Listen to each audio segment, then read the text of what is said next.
You're listening to the Extraordinary Everyday Podcast, episode number 12. Welcome to the Extraordinary Everyday Podcast, where women come to be inspired and motivated to become the best version of themselves and elevate the quality of their everyday. Now, here's your host, certified life coach, Wendy Johnson. Hello there, friends. How are you? I'm doing great today, and I'm excited to talk to you about self-doubt and how to overcome self-doubt and how to go about experiencing self-doubt, because we're always going to have it, and it's completely normal to always have it. So if you are experiencing self-doubt, then this is the podcast for you to listen to. Do you ever feel indecisive and wonder if you've made the right decisions, so you're second guessing yourself? Or do you struggle to feel unsure of yourself? Do you lack confidence in the outcomes of your performance? Because self-doubt is so unpleasant, we often deal with it in an unconscious and automatic way. And oftentimes we don't even realize that we're doubting ourselves. And it's a mental habit that we have on repeat.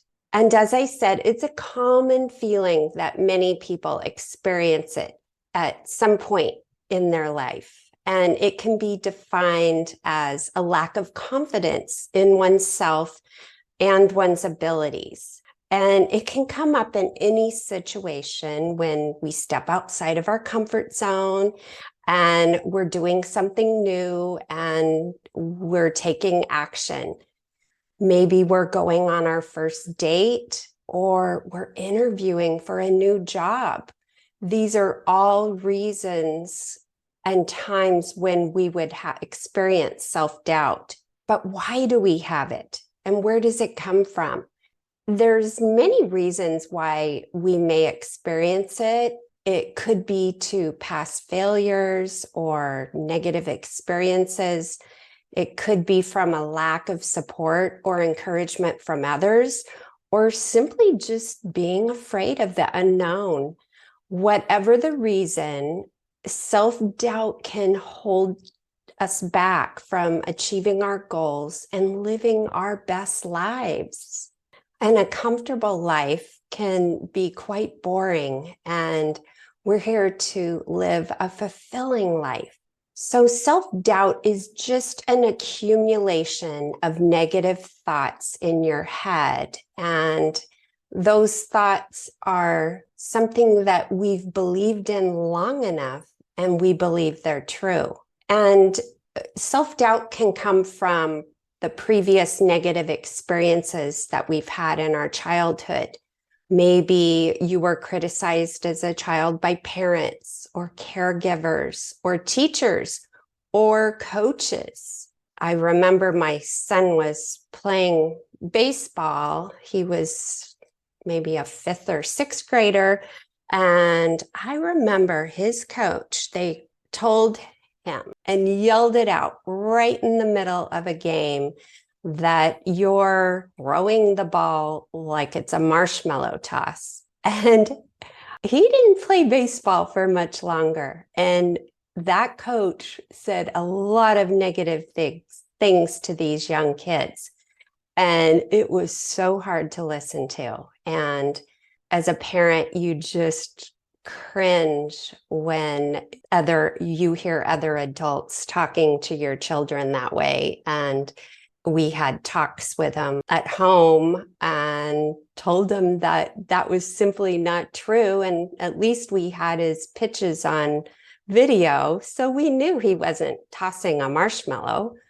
So when we have self-doubt, one of the main things we do is we procrastinate and we doubt ourselves.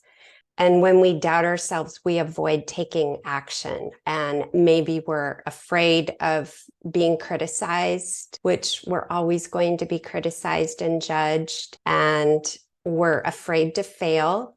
and we can't get through life without failing. So it's just a way of holding ourselves back so that we don't have to experience those negative emotions. Or maybe we're busy comparing ourselves with others. And this is very common. And most people have a tendency to secretly compare themselves with others. And the trouble with this habit is that no matter how good or how competent you are, you will never feel as good as others. There's always going to be somebody out there that's better than you and more experienced than you. There will always be someone who you think is better in some way. And when we start comparing ourselves to other people, it makes us feel smaller and more inadequate. And that wreaks havoc on our self-confidence. And it will stop us from pursuing what we really want to pursue.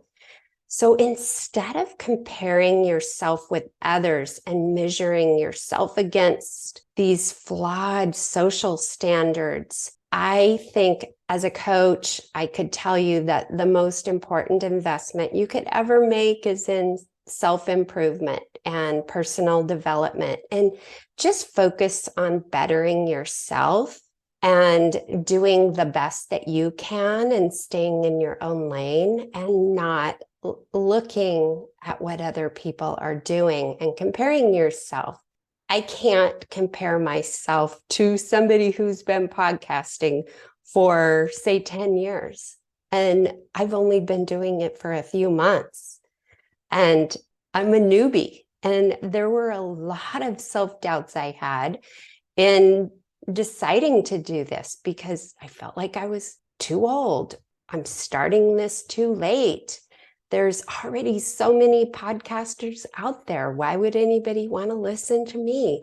I had all those self-doubts, and I just had to look at each thought that I had, and I had to flip the script on each one and decide to go for it. The only way that I'll be better than I am today is with experience and to continually practice and show up. So I want to talk to you about 5 different ways. It's a process, 5 steps you can go through to overcome self-doubt. And the first one is to just stop and assess the thought of doubt that you're having. And I love how my coach always said, doubt the doubt. And also doubt the doubters. There will be people out there always doubting that you should do something and just doubting a lot of the thoughts in your head and asking yourself, is this thought true? And can you prove that this thought is true? And a lot of times you'll realize that the thought is just an insecurity and a way to stop yourself from moving forward. So you want to stop and assess the doubt, and you want to flip the script, and you want to come up with a better thought that you practice. And you will, as you become more self-aware and you practice listening to those thoughts of, well, why am I concerned about what other people think? Why am I procrastinating on something? Then you will begin to see that this was a thought that you probably learned or started thinking in your earlier years, and it's just become automatic. And the second step is you want to look through a different lens. And everyone has their own unique lens through which they view life. And you can think of a lens as a perspective. And everyone has their own perspective on everything. And some people may have a pessimistic perspective, and they see the world as more negative and damaging. And other people may have an optimistic perspective, and you view the world as beautiful and you're grateful for the challenges that we have in our environment and with other people.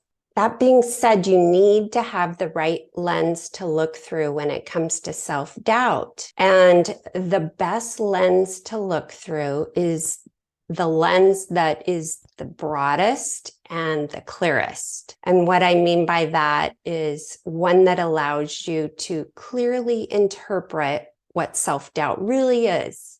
So when you have it bubble up, you can zoom out and see the big picture of your journey, and you can see the doubt as it comes up.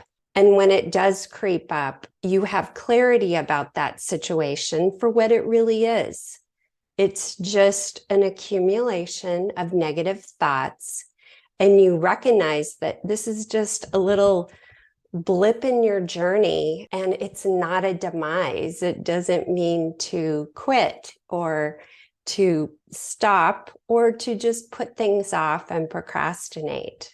So after you've stepped back and you've recognized the self-doubt, and then you've decided to choose a more positive lens to look through, the next step is the most important step. Number 3 is to transform your energy. So you have to transform that negative energy of self-doubt into a positive energy. And self-doubt is an energy created by your thoughts, and it's a feeling. And if you can't create or destroy energy, energy is always there, then you have to transform it into something else. So you have to actively choose to transform the self-doubt that pulls you down into a negative state.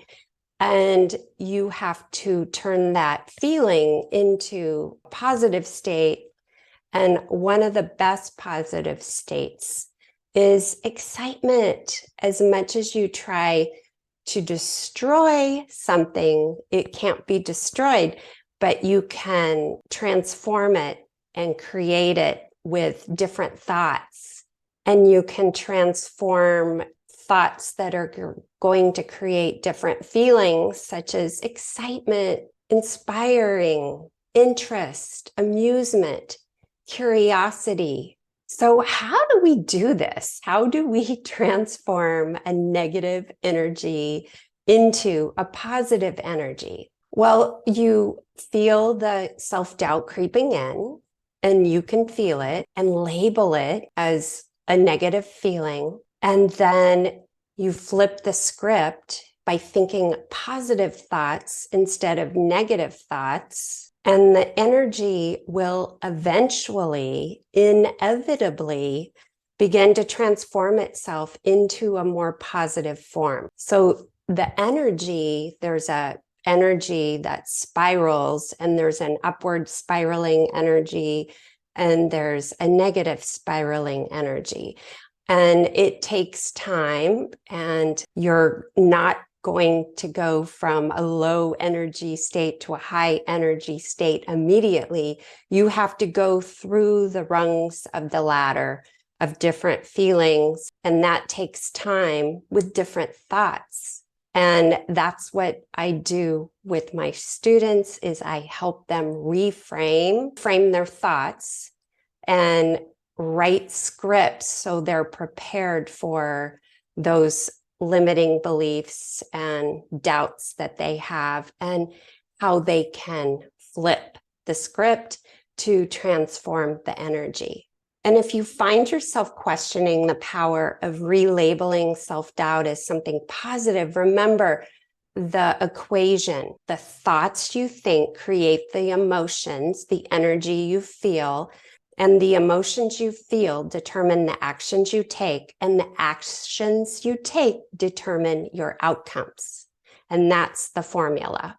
So relabeling your thoughts on self-doubt into more positive ones creates positive energy, which then leads to positive actions and positive outcomes. And that's what we want.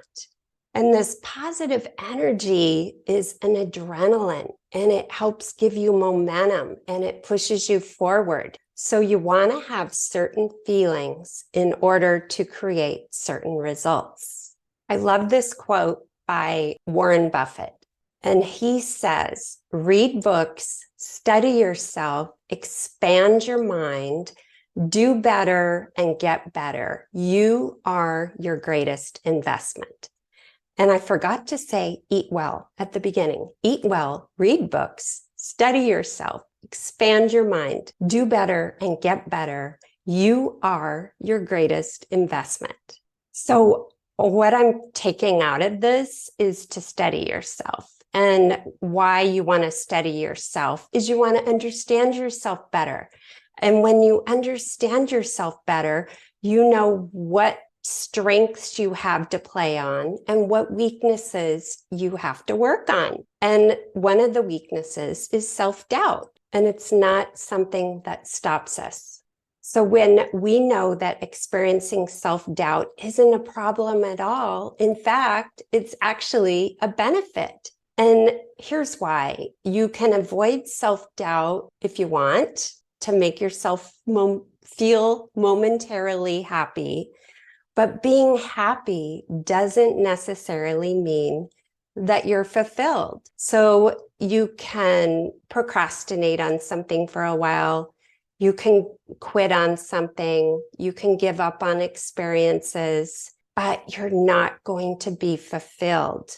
Comfort is not fulfillment. And fulfillment comes from embracing both the negatives and positives of life. And we can't hide out from the negatives in life, which are our self-doubts.